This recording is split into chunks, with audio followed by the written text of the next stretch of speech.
ओम English Indian e learning app.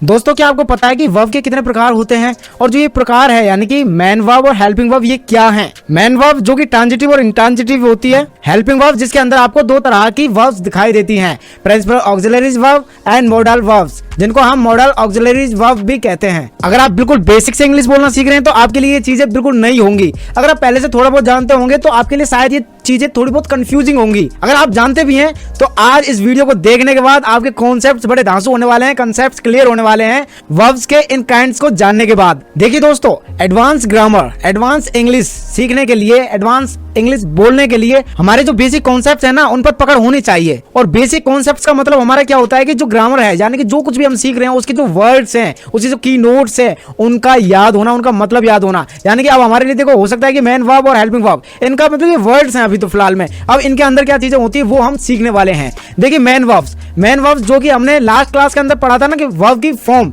जो base form होती है ना, वो सभी क्या है? मेन वर्ब है। यानी कि वे वर्ब जिनमें एक्शन का पता चलता है, यानी कि कोई काम होता है, यानी कि वे वर्ड जिनसे पता चलता है कि भाई ये काम है। और एक्चुअली में देखा जाए ना तो वर्ब का मतलब भी क्या होता है? वर्क, यानी कि जिसमें कोई काम हो, एक्शन हो या स्टेट के बारे में बताया जाए।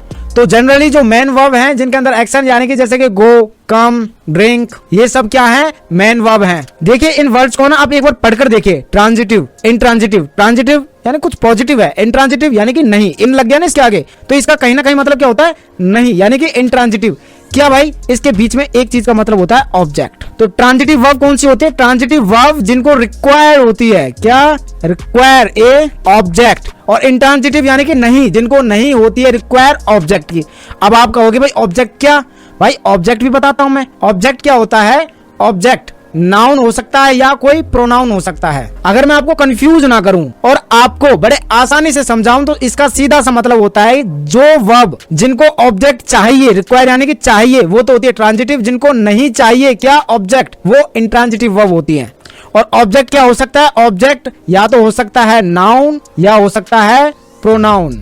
अब ये ना मतलब आपकी सेंस के ऊपर डिपेंड करता है। वैसे तो बहुत सारे हैं जो कि मैं आपको बता दूंगा, बट आप है ना थोड़ा सा अपना दिमाग लगाइए और सेंस लगाइए और आप बताइए कि ऐसी कौन सी वर्ब है जिनको ऑब्जेक्ट की जरूरत नहीं है, जिनको किसी नाउन की जरूरत नहीं है। जैसे कि स्मेल। अब मुझे बताइए कि जो ये स्मेल है इसके पीछे कुछ ऑब्जेक्ट लगाना जरूरी है क्या? आपको लग रहा है कि कुछ लगाना जरूरी है, कोई नाउन लगाना चाहिए, कोई वस्तु का नाम लगाना चाहिए? लग रहा है आपको? नहीं लग रहा ना, तो कोई प्रॉब्लम नहीं। ये क्या है? इंट्रांजिटिव, यानी कि इसको ऑब्जेक्ट की जरूरत नहीं है। अब देखो ट्रांजिटिव, जैसे कि ईट। अब ये ईट खाया, भाई क्या खाया? Mango, eat a mango. अब देखिए एक वर्ब तो ये राइट, यानी कि लिखना, एक्शन हो रहा है ना, कुछ करते हैं हम, तो वर्ब क्या होता है? कोई वक्त यानी कुछ करें। रन यानी दौड़ना, ये भी एक प्रकार का काम है, कुछ एक्शन है ना, कुछ कर रहे हैं हम। अब देखिए राइट लिखना, रन दौड़ना। अब देखिए राइट का आगे कुछ लिखने की जरूरत है क्या? राइट, राइट ये अपना पे पूर्ण नहीं है ना, राइट, राइट लिखा, क्या लिखा भाई? A letter. क्या लिखा? A letter. तो ये क्या है? लेटर, नाउन है। अब देखिए ये क्या है? रन। अब रन के पीछे कुछ कोई नाउन लगाने की जरूरत है क्या? आप जब सोचोगे थोड़ा सा तो आपको पता चलेगा भाई रन के पीछे कुछ लगाने की जरूरत है ही नहीं। वैसे बेसिक लेवल पर आपको ट्रांजिटिव और इंट्रांजिटिव के बारे में ज्यादा सोचने की कोई जरूरत नहीं है, बट फॉर जनरल आइडिया के लिए मैं आपको ये बता रहा हूँ। यानी कि वे वर्ब जिनको कोई नाउन या प्रोनाउन की जरूरत होती है, यानी कि ऑब्जेक्ट की जरूरत होती है, तो वो ट्रांजिटिव, जिनको जरूरत नहीं होती है वो इंट्रांजिटिव। सिंपल।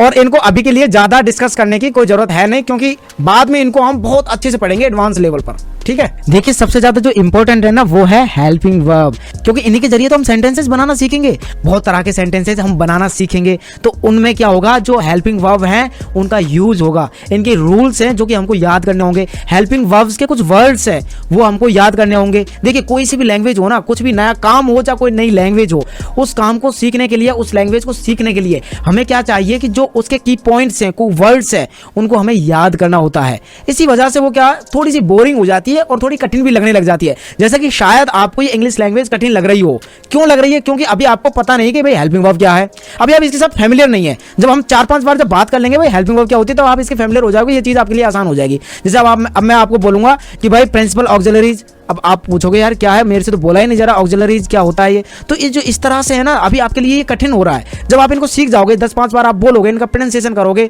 जब होता क्या है कि जब धीरे धीरे ये चीजें आपके लिए आसान होती चली जाएंगी। अब जैसे मॉडल वर्ब है, अब इनका प्रोनाउंसिएशन, इसको मॉडल ऑक्सिलरीज भी बोलते हैं, इसको प्रिंसिपल ऑक्सिलरीज, मॉडल ऑक्सिलरीज। अब प्रिंसिपल ऑक्सिलरीज के अंदर कौन कौन से वर्ब होते हैं, मॉडल ऑक्सिलरीज के अंदर कौन कौन से वर्ब होते हैं, ये आपको याद होने चाहिए। अगर मान लो आपको सिर्फ याद है कि भाई प्रिंसिपल ऑक्सिलरीज, तो इससे काम तो नहीं चलेगा, ये भी याद होना चाहिए भाई प्रिंसिपल ऑक्सिलरीज के अंदर क्या है और मॉडल ऑक्सिलरीज के अंदर क्या है। तो चलिए मैं आपको बताता हूं। देखिए हेल्पिंग वर्ब ये कि दो हैं, प्रिंसिपल ऑक्सिलरीज और मॉडल ऑक्सिलरीज। और जो प्रिंसिपल ऑक्सिलरीज होती है ना, इसके अंदर हम तीन जो वर्ब हैं उनकी फॉर्म का यूज करते हैं, एक तो टू बी का, एक टू हैव का और टू डू का। इनसे हमारी जितनी भी प्रिंसिपल ऑक्सिलरीज है वो बन जाती हैं। जैसे कि आपको नाम से पता चल रहा है ना कि ये प्रिंसिपल है, तो ये प्रिंसिपल ऑक्सिलरीज है।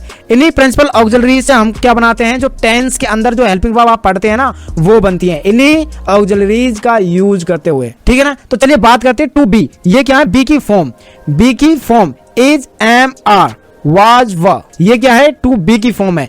इनका मतलब क्या होता है, देखो इज एम आर का मतलब तो होता है हूं, इज का मतलब क्या होता है हूं, और आर का मतलब यानी कि बहुत सारे लोग हैं, तो इसमें हैं हो जाता है। इसका तो है, हैं, और एम का हूं। वाज और वर का थे, थी। अब बात करते हैं हम टू हैव की। तो टू हैव में क्या आता है, हैज, हैव, हैड। और बात करें टू डू की, तो इसमें आता है डू, डज, डिड। जो डू डज है, जब हम टेंस पढ़ेंगे तो उसके अंदर जो प्रेजेंट टेंस रहेगा उसके अंदर यूज में होगा। डिड है जो पास्ट टेंस के अंदर यूज होगा। हैड है जो कि पास्ट परफेक्ट के अंदर यूज होगा। और जो हैज और हैव है ये प्रेजेंट परफेक्ट के अंदर यूज होगा। और जो वाज वर्ब है ये पास्ट कंटिन्यूअस के अंदर यूज होगा। और जो इज, एम, आर है ये प्रेजेंट कंटिन्यूअस के अंदर यूज होंगे। तो ये सब चीजें हम जब पढ़ेंगे जब हम टेंस को पढ़ेंगे। अभी हम टेंस को नहीं पढ़ रहे हैं, अभी हम सिर्फ इनकी जो ऑक्सिलरीज होती हैं उनको पढ़ेंगे। इसके बाद फिर हम हेल्पिंग वर्ब भी देखेंगे। इसके बाद हम जो टेंस के अंदर यूज में होती है ना वो हेल्पिंग वर्ब भी बनाएंगे, ठीक है। तो देखिए जो ये प्रिंसिपल ऑक्सिलरीज होती है ना, अब देखो मैंने आपको वर्ब तो बता दी, ठीक है। ये क्या करते हैं, वर्ब को क्वालिफाई करते हैं। देखिए ये जो प्रिंसिपल ऑक्सिलरीज होती है ना, जो कि किसके अंदर है, ये हेल्पिंग वर्ब के अंदर। ये हेल्प करती है किसकी, मेन वर्ब की। किसकी हेल्प करती है, मेन वर्ब की। और जो ये मेन वर्ब है ना, ये हमेशा जो ऑक्सिलरीज वर्ब होती है उसके बाद में आती है। और इसके बाद में आता है ऑब्जेक्ट। ऑब्जेक्ट मैंने आपको बताया था ना, ऑब्जेक्ट क्या क्या हो सकता है, कोई भी नाउन हो सकता है और कोई भी प्रोनाउन हो सकता है। और देखिए इस जो वर्ब से पहले आता है ना वो आता है सब्जेक्ट। सब्जेक्ट हमने आपको बता दिए थे, ही, सी, इट, नेम, और इसके साथ साथ आई, वी, यू, दे। और जो पजेसिव एडजेक्टिव है उनसे भी हमने बहुत सारे सब्जेक्ट्स बनाने सीखे थे, जैसे कि my father, my mother, my uncle, your uncle, his sister, his father. तो इस तरह से हमने ढेर सारे सब्जेक्ट्स बनाने सीखे थे। तो ये वो सब्जेक्ट्स आ जाएंगे, ठीक है। ये सब्जेक्ट्स क्या हैं, सिंगुलर और प्लूरल। इनके हिसाब से भी यहाँ पर ये हेल्पिंग वर्ब, ये जो प्रिंसिपल ऑक्सिलरीज है इनका हम चुनाव करते हैं। जैसे जो हैज है ये सिंगुलर सब्जेक्ट के लिए आता है, जो हैव है ये प्लूरल सब्जेक्ट के लिए आता है, ये डू है जो कि प्लूरल सब्जेक्ट के साथ आता है, और जो डज है ये सिंगुलर सब्जेक्ट के साथ आता है, ये इज है जो कि सिंगुलर सब्जेक्ट के साथ आता है, ये एम है जो कि आई के साथ आता है, आर है जो कि प्लूरल के साथ आता है, वाज है जो कि सिंगुलर के साथ आता है, और वर है जो कि प्लूरल के सब्जेक्ट के साथ आता है। तो जो ये हेल्पिंग वर्ब का भी जो चुनाव होता है ना, वो भी किसके आधार पर होता है, सब्जेक्ट के सिंगुलर और प्लूरल के आधार पर। कई बार कब कब हमको सिंगुलर प्लूरल का ध्यान नहीं करना होता, एक हैड की सिचुएशन में, एक डिड की सिचुएशन में हमको सिंगुलर और प्लूरल सब्जेक्ट का ध्यान नहीं रखना होता, नहीं तो बाकी सभी जगह हमको सिंगुलर और प्लूरल सब्जेक्ट का ध्यान रखा जाता है। तभी तो हमने आपको बताए थे कि singular first person singular, first person plural, second person singular, second person plural, third person singular male, third person singular female. हमने बताया था आपको, चार्ट भी आपको हमने पूरा का पूरा सिखाया था। तो ये वही सब्जेक्ट है, उस चार्ट को आपको याद करना है, तो ये सभी चीजें आगे काम आएंगी। अभी तो आपको क्या पता होना चाहिए, आज के इस लेसन को देखने के बाद आपको पता होना चाहिए कि भाई जो प्रिंसिपल ऑक्सिलरीज है उसके अंदर कौन कौन से वर्ड आते हैं, कौन कौन से आते हैं। टू बी की फॉर्म आती है जिसमें is, am, are, was, were. To have की फॉर्म आती है जो कि हैज, हैव, हैड होता है। और टू डू की फॉर्म आती है जो कि डू, डज, डिड होता है, ठीक है। और मॉडल ऑक्सिलरी यानी मॉडल वर्ब्स के अंदर कौन कौन से वर्ड आते हैं, can, could, will, would, shall, should, may, might. तो ये वर्ड आते हैं। आपको आज के इस लेसन के देखने के बाद आपको सिर्फ ये वर्ड याद होने चाहिए, और जो ये हायरार्की है यानी कि किसके अंदर क्या है वो याद होना चाहिए। रूल्स हम बाद में बहुत अच्छे से पढ़ेंगे। जो ये टू बी फॉर्म होती है ना, इसके अंदर जो वर्ब हम यूज करते हैं, मैंने आपको बताया था ना, यहाँ पर मैंने आपको बताया था ना, इसके बाद क्या आता है, मेन वर्ब आती है। जो ये प्रिंसिपल ऑक्सिलरीज होती है ना, इसके बाद मेन वर्ब आती है। अब ये मेन वर्ब की फर्स्ट फॉर्म आएगी, सेकंड फॉर्म आएगी, थर्ड फॉर्म आएगी, फोर्थ फॉर्म आएगी कि फिफ्थ फॉर्म आएगी। ये कौन सी फॉर्म आएगी ये भी किससे पता चलता है, इससे ही पता चलता है। कैसे, जैसे कि मैं आपको बताऊं, जैसे कि इज, एम, आर, वाज, वर, ये क्या है, टू बी की फॉर्म है, और इसमें हमेशा वी की फोर्थ फॉर्म जिसको हम आईएनजी वाली फॉर्म कहते हैं वो यूज में आती है। हैज, हैव, हैड इसको हम बोलते हैं टू हैव की फॉर्म। इसके अंदर जो वर्ब की फॉर्म यूज होती है वो होती है V3। और डू, डज, डिड इसके अंदर जो वर्ब की फॉर्म यूज होती है वो होती है V1। देखिए जो V3 होती है ना, इसको हम बोलते हैं पास्ट पार्टिसिपल। क्या बोलते हैं? Past participle. और जो ये V4 होता है ना, ING वाली फॉर्म, इसको हम बोलते हैं प्रेजेंट पार्टिसिपल। Present participle. मैंने आपको बताया भी था ना कि जो फर्स्ट फॉर्म होती है इसको तो हम बोलते हैं बेस फॉर्म। क्या बोलते हैं? Base form. और जो सेकंड फॉर्म होती है वर्ब की, उसको हम बोलते हैं पास्ट फॉर्म। क्या बोलते हैं? Past form. और जो थर्ड फॉर्म होती है, जो लास्ट फॉर्म होती है, उसको हम बोलते हैं पास्ट पार्टिसिपल। और जो फोर्थ फॉर्म होती है जो कि ING वाली होती है, इसको हम बोलते हैं प्रेजेंट पार्टिसिपल। और जो फिफ्थ फॉर्म होती है उसको हम बोलते हैं S या ES वाली फॉर्म। ठीक है, सिंपली पता करने के लिए कि ये भाई फिफ्थ फॉर्म है। अगर मैं आपसे पूछूं ना प्रेजेंट पार्टिसिपल कौन सा होता है, तो प्रेजेंट पार्टिसिपल आपको आंख बंद करके बोलना ING वाली फॉर्म होती है present participle. Past participle third form होती है। ये पार्टिसिपल दो जगह ही यूज होगा, एक तो पास्ट पार्टिसिपल और एक प्रेजेंट पार्टिसिपल। पास्ट पार्टिसिपल मतलब past, last, third form. Present participle यानी कि प्रेजेंट में जो काम चलता रहता है ना, ING वाली कंटिन्यूइंग वाली फॉर्म होती है, उसको हम बोलते हैं प्रेजेंट पार्टिसिपल, फोर्थ फॉर्म वाली। ठीक है। और जो सेकंड फॉर्म वाली होती है ये हमारे पास्ट टेंस से रिलेटेड होती है, तो इसको पास्ट फॉर्म बोलते हैं। और बेस फॉर्म तो बेस फॉर्म ही होती है। तो ये भी आपको पता होना चाहिए। ये सब कहाँ लगती हैं? ये सब लगती हैं जो हमारी प्रिंसिपल ऑक्सिलरीज होती है इसके बाद में, यहां पर। और इसके बाद क्या लगता है? ऑब्जेक्ट। क्या लगता है? ऑब्जेक्ट। और सबसे पहले जो आता है वो सिंपल सेंटेंस में वो क्या आता है? अगर नॉर्मल सेंटेंस है, इंट्रोगेटिव नेगेटिव नहीं है, वो होता है सब्जेक्ट। सबसे पहले क्या आता है? सब्जेक्ट। सब्जेक्ट में कौन से होते हैं? सिंगुलर और प्लूरल।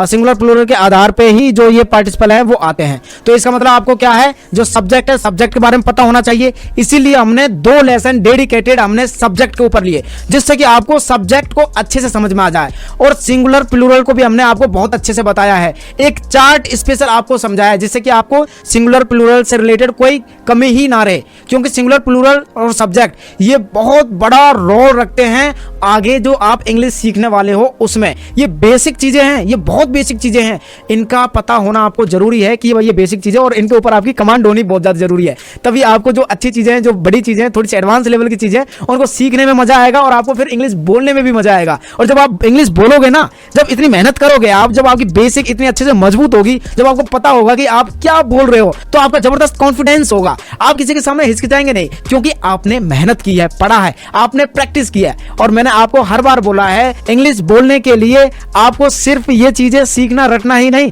इनको बोलना भी है। जैसे कि इज, एम, आ, वाज, वर, इनको क्या है? बोलना है। जिस तरह से एक नेटिव स्पीकर बोलता है ना, अंग्रेज बोलता है, उस तरह से इन वर्ड को बोलने की प्रैक्टिस करनी है, जो कि आप हमारे लर्निंग प्लेटफॉर्म पर कर सकते हैं। और वहां पर आपको जरूर प्रैक्टिस करना है। लर्निंग प्लेटफॉर्म पर प्रैक्टिस करना आपके लिए कई बार थोड़ा सा बोरिंग हो सकता है, क्योंकि वो कई बार आपको बोलेगा कि try again, try again. Actually में आपको समझना चाहिए कि वो ट्राई अगेन क्यों बोलता है। वो ट्राई अगेन इसलिए बोलता है क्योंकि आप एग्जैक्टली नहीं बोल रहे, क्लियरली नहीं बोल रहे, आपके जो वर्ड है वो क्लियर नहीं है। जब आप बिल्कुल लाउडली, क्लियरली जो आपके वर्ड है उनका एक्सेंट और प्रोनाउंसिएशन क्लियर रहेगा, तो आपके बोले गए वर्ड को वो जरूर सही लेगा। तो इस तरह से आप जो हमारा लर्निंग प्लेटफॉर्म है वहां पर इन वर्ड की प्रैक्टिस कीजिए, जो आज पढ़ाया है और किसके अंदर क्या चीज है वो आप याद कीजिए, चीजों को रिवाइज करते रहिए। बहुत स्लो चल रहे हैं, ऐसा नहीं कि हम फास्ट चल रहे हैं। अगर आपको ऐसा लगता है कि हम फास्ट चल रहे हैं, तो आप 2 दिन में 1 लेसन ले लीजिए। बट जब भी आप नेक्स्ट लेसन लें, उस लेसन को लेने से पहले आपको जितने भी लेसन पढ़ाए गए हैं वो सभी याद होने कंपलसरी हैं। तभी आपको उस लेसन का फायदा मिलेगा जिसको आप देख रहे हैं। इसका मतलब जब आप नेक्स्ट लेसन को देखोगे, तो नेक्स्ट लेसन को देखने से पहले आपको अपने आप तक जितने भी लेसन पढ़े हैं, करे हैं, वो याद होने चाहिए, उनके जो कॉन्सेप्ट्स हैं वो समझ में आने चाहिए। ओके, तो इसी तरह से पढ़ते रहे, आगे बढ़ते रहे, इंग्लिश सीखते रहे। Keep learning, keep growing with Om English app. Thank you, bye bye, take care.